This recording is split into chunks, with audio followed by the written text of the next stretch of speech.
Lots of graphic designers are afraid of one thing. What if my work looks like someone else's? And honestly, that is a reasonable fear. Nobody wants to be called an original or worse, a copycat. But according to the book Still Like an Artist by Austin Kleon, the goal is not to copy someone's work. The goal is to learn from great work, combine influences, and turn them into something that feels like you. In this video, I'll break down the main ideas from Still Like an Artist and show you how graphic designers can use them in real life for branding, social media, portfolios, clients' projects, and building a personal style. Let's go! Nothing is completely original. The first big idea from the book is simple. Almost nothing is created from nothing. Every designer is influenced by other designers, artists, brands, cultures, books, music, movies, architecture, and life experiences. For example, if you design a modern coffee shop logo, you may be influenced by vintage packaging or Japanese typography or local cafe culture. That does not mean you are copying, it means you are collecting references and building your visual vocabulary. The problem starts when you take one designer's project and recreate it with small changes. For example, same logo shape, same colors, same font style, same layout, same packaging structure. That is not inspiration, that is imitation. But if you study 10 different projects, take different lessons from each one, and combine them with your own idea, that is how original work starts. Study designers you admire. If you want to improve, do not only scroll through design work and say, wow, this looks cool. Try to understand why it works. When you find a design you like, ask yourself, why does this logo feel premium? Why does this Instagram carousel looks clean? Why is this poster easy to notice? For example, you might like a brand identity because it uses large bold typography, a limited color palette, or maybe strong contrast. Now you can learn the principle, not just copy the final design. A good exercise is to save work into reference folders. You can create folders like logo inspiration, brand identity, social media posts, and so on. Then, when you start a project, you already have a library of ideas to study. Create an inspiration system, not just a Pinterest board. A lot of designers collect references, but they never use them properly. They save 500 images on Pinterest, Behance, or Instagram and then forget about them. Instead, create a simple inspiration system. For every reference you save, write one short note. What do I like about it? What can I learn from it? And where could I use this idea later? For example, I like this cafe branding because the logo is simple, but the packaging has personality through stickers and handwritten illustrations. This makes your inspiration more useful. You are not collecting images randomly, you are training your design brain.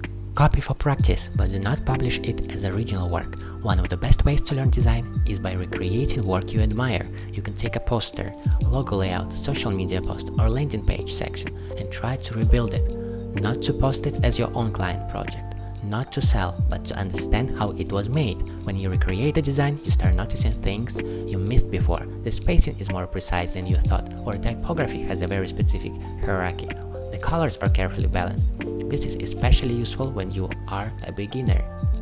You can call it design study or recreation practice. Just be honest if you share it online. Typography and layout study inspired by designer or some project created for practice only. Give credit, do not pretend it is your original client work. Then, after you learn the technique, create something new using the principle. For example, study a bold music poster, learn how it uses oversized text and contrast. That is how you move from copying for practice to creating your own work. Combine different influences. Your personal style often comes from combining things that do not usually go together. Maybe you like clean Swiss style layouts, playful hand-drawn illustrations, modern 3D visuals, minimal black and white branding. That combination can become part of your design identity. The result can feel fresh because you are not following one reference exactly. You are mixing multiple visual languages. Your life is part of your creative style. Another important idea from the book is that your work becomes more interesting when you include your real life in it. Your background, interest, culture experiences, humor, and taste are things nobody else has in exactly the same combination. That is already a unique mix on influences. You do not need to force a signature style immediately. Your style develops naturally when you repeatedly create work based on things you genuinely notice and care about. For graphic designers, this can mean using visual inspiration from your city, photographing local signs, packaging menus, and architecture. learning from traditional design in your culture, creating personal projects around topics you enjoy, sharing opinions about branding trends, building fictional brands for industries you understand.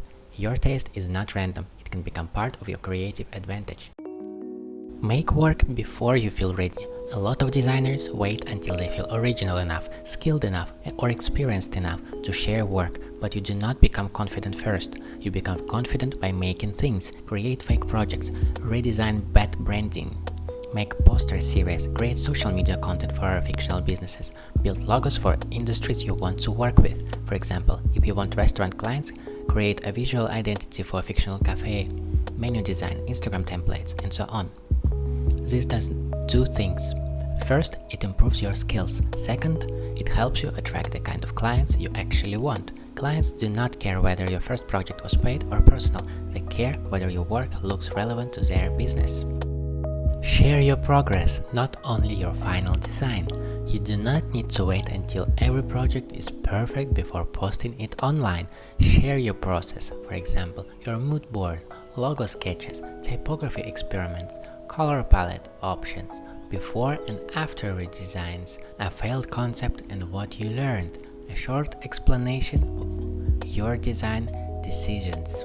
This is useful because people get to see how you think, and clients often hire designers not only because of the final result, but because they trust the process behind it.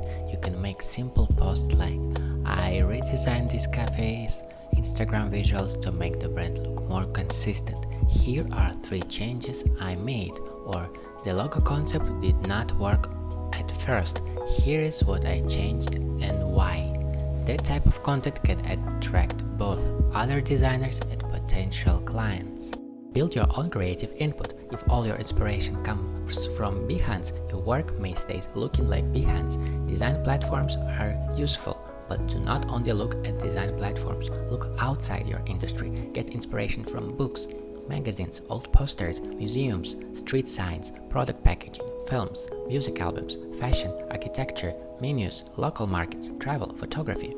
The more diverse your input, the more interesting your output can become. If every designer sees the same references online, many designers will make similar work, but your real-life observations can give your projects more personality. The practical rule: take the principle, not the design. So, how do you know if you are being inspired or copying too much? Here is a simple rule: do not take the final result, take the principle behind it. For example, instead of copying someone's exact logo, learn how they simplified a complex idea, how they used negative space, how they created contrast, how they made the design readable at a small size. Instead of copying someone's Instagram post, learn how they create hierarchy, how they use one strong headline, how they keep the layout consistent, how they make the content easy to scan. Then apply the principle to a different project, audience, message, and visual direction. That is how you learn ethically and become a stronger designer. The main lesson from Still Like an Artist is not copy other people. It's this: learn openly, study great work, collect influences, practice techniques, combine ideas, add your own perspective. As a graphic designer, you do not need to invent every visual idea from zero. You just need to develop good taste, understand what works, and turn your influences into work that solves a new problem in your own way. What is one designer, brand, or creative style that inspires your work right now? Write in the comments and subscribe if you want more practical videos about improving as a graphic designer, building a portfolio, and finding freelance clients. Bye!